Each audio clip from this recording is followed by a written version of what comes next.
Autre exemple qu'on voulait partager avec vous, celui de Ask Mona avec Marion Carré. Là, je dirais que c'est aussi l'intelligence artificielle intelligente au service de la culture et du patrimoine. Comment mettre l'intelligence artificielle au service des institutions culturelles? C'est une question qu'on se pose depuis plus de 6 ans chez Ask Mona. Et la façon dont on tente d'y répondre, c'est en la mobilisant pour faire gagner du temps aux professionnels de la culture, tout en améliorant l'expérience de leur public.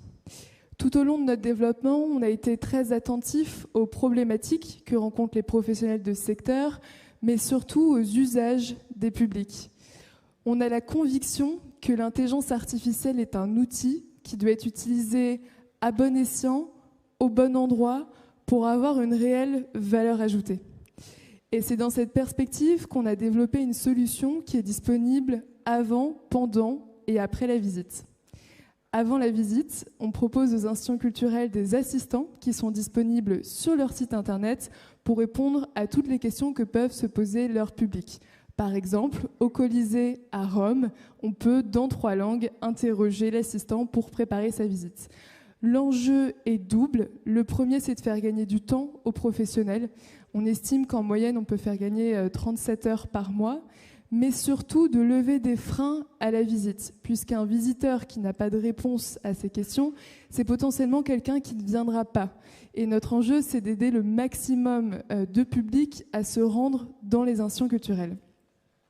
Pendant la visite, on propose un assistant qui est disponible sur le mobile de l'utilisateur pour venir le faire entrer en dialogue avec les œuvres. Par exemple, encore un exemple concret, au Centre Pompidou, on peut venir prendre en photo des œuvres de la collection permanente pour avoir ensuite plus de contenu, que ce soit des scénarios, des audios, des vidéos. Et on travaille aussi, puisqu'on a toujours à cœur de continuer à innover, sur des projets de R&D pour proposer des expériences type ChatGPT, là aussi quelque chose qui a beaucoup de succès au grand public, mais tout en ayant un contrôle de la donnée, puisque quand on est une institution culturelle, c'est très important de partager une donnée qualitative. Donc ça, c'est un exemple de façon dont on mobilise aussi l'intelligence artificielle pendant la visite.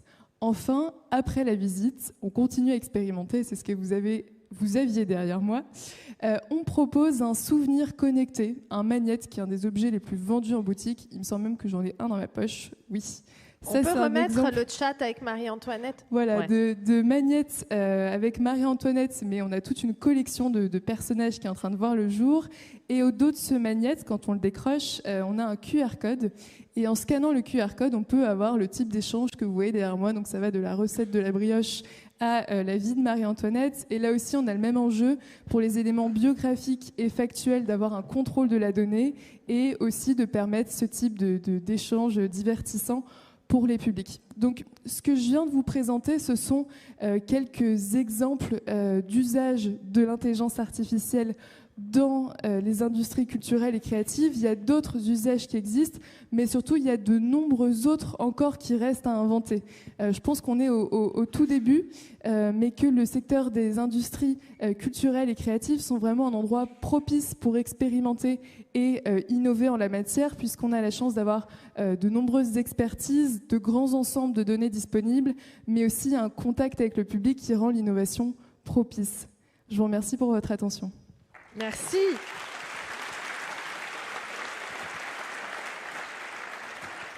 Merci Marion. J'ai pas eu le temps de retenir la recette de la brioche, mais on le repassera. Non, vous voyez, c'est aussi cet enjeu de repenser les médiations. Tous ceux et toutes celles dans la salle qui travaillent dans des institutions culturelles, qui se posent tous les jours la question de toucher des nouveaux publics, de s'adresser notamment aux jeunes générations, de renouveler les parcours de visite dans les musées, les monuments. On a déjà fait énormément sur les audioguides, sur l'expérience sonore, sur l'accompagnement des visiteurs. J'ai en tête par exemple l'exemple de l'hôtel de la Marine avec le Centre des Monuments Nationaux qui avait travaillé avec Radio France sur un casque absolument fabuleux et des récits très vivants qui accompagnent la visite. Et là, vous avez des nouveaux outils qui sont en train d'émerger et dont chacun peut se saisir. Je précise que vous avez travaillé aussi avec des historiens, voilà, que tout ça est très sérieux derrière, que c'est pas juste des blagues, c'est sérieux et en plus c'est drôle.